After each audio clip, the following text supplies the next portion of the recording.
Hello guys, share ko lang sa inyo ang aking ginawang Brazilian blowout keratin guys, no? Ito yung model natin. So makikita nyo, dry, frizzy, and may split ends dahil colored hair. Tapos wavy pa ang kanyang buhok. So tatry natin to guys, yung bagong product ng Brazilian blowout na keratin guys. So ito pala yung product guys, Brazilian blowout ang kanyang pangalan. Sobrang gandang product ito guys. Meron siyang solution, complete package na. Meron siyang para sa split ends, conditioner, meron din siyang shampoo, din meron siyang spray, parang oil. Maganda to siya guys, naka-package. Meron siyang maintenance din, may pang-volume. Hindi lang siya sobrang flat guys. So sa iba kasing Brazilian blowout, pagka after plancha, pag wash, hindi na siya sobrang ganda. You know?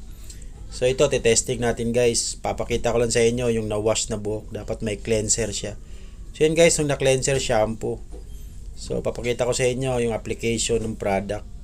So, mag-iwan lang ng halos 1 inch sa roots.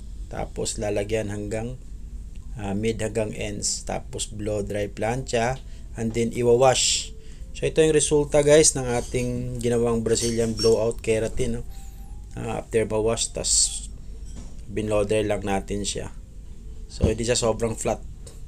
So, yun guys, try nyo testing Brazilian blowout yan.